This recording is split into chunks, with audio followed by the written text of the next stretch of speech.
बाबा जी, मैं भी आपके उस लोक सतलोक में जाना चाहता हूँ। क्या आप मुझे भी वहाँ ले चलेंगे? बेटा, उस लोक में जाने के लिए पहले तुम्हें मुझसे दीक्षा लेनी होगी, यानी मुझे अपना गुरु बनाना पड़ेगा। बस इतनी सी बात। ठीक है, आज से आप मेरे गुरु और मैं आपका शिष्य। ऐसे ही बालक गरीबदास जी ने अपनी आंखें बंद की और कबीर परमात्मा द्वारा बताया गया मंत्र जाप किया। वैसे ही कबीर परमात्मा उनकी आत्मा को निकालकर अपने साथ ले गए और उनको ब्रह्मा, विष्णु, महेश, गणेश और दुर्गा माता के लोक दिखाए। बालक गरीबदास जी इन सभी लोकों को देखकर हैरान थे और सोच ही रहे थे कि ये सब मैं क्या देख रहा हूं। इतने में ही कबीर परमात्मा बालक गरीबदास जी को नरक दिखाने ले गए।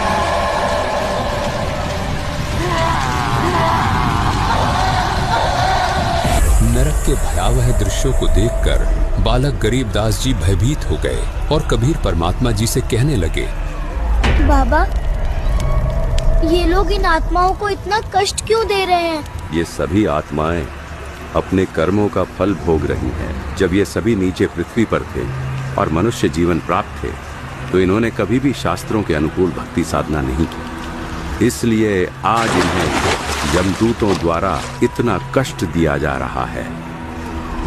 नरक दिखाने के बाद कबीर परमात्मा जी बालक गरीबदास जी को धर्मराज के पास ले गए। कबीर परमात्मा जी को देखकर धर्मराय तुरंत अपनी गद्दी से खड़े हो गए। ये बालक मेरा शिष्य है, तुम इसका लेखा जोखा देखो और इसका खाता दिखाओ। परमात्मा कबीर जी की ये बात सुनकर धर्मराय जी ने बालक गरीबदास जी का खाता देखा और कहने लगे, क्षमा करें महाराज, इस बालक की भक्ति अभी पूरी नहीं हुई है, इसलिए अभी आप इसको नहीं ले जा सकते। धर्मराय की ये बात सुनकर कबीर परमात्मा जी ने बालक गरीबदास जी के लेखे जोखे की पोथी को उठाया और उसे फाड़ दिया और बालक गरीबदास जी को वहां से लेकर चले गए।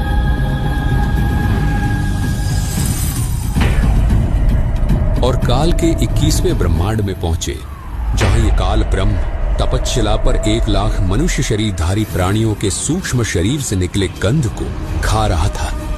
इतना भयानक दृश्य देखकर बालक गरीबदास जी ने परमात्मा कबीर जी का हाथ जोर से पकड़ लिया और कहने लगे, ये कौन है? बेटा, ये काल ब्रह्म है। अपनी ही गलती के कारण इसे 1 लाख मनुष्यधारी प्राणियों के सूक्ष्म शरीर से निकले गंध को खाने का श्राप मिला है। यही है वो जो पृथ्वी पर सबको दुख देता है। कबीर परमात्मा गरीबदास जी को ये बात बता ही रहे थे कि तभी काल ने परमात्मा कबीर जी और बालक गरीबदास जी को देखा और 11वें द्वार के पास जाकर खड़ा हो गया। ऐसा प्रतीत हो रहा था कि 11वें द्वार से वो उन्हें निकलने नहीं देगा। परमात्मा कबीर जी ने काल ब्रह्म की यह गतिविधि देखी और सतनाम का सुमिरन किया। परमात्मा कबीर जी ने जैसे ही सतनाम का सुमिरन किया, वैसे ही देखते काल ब्रह्म ने अपनी गर्दन नीचे झुका ली, मानो कोई शक्ति जबरदस्ती काल को नीचे की ओर धकेल रही हो। बेटा, पाँव रख इसके सिर पर। परमात्मा कबीर जी का आदेश पाते ही बालक गरीबदास जी ने ज्योति निरंजन के सर पर पाँव रखा और 11वें द्वार से पार हो गए।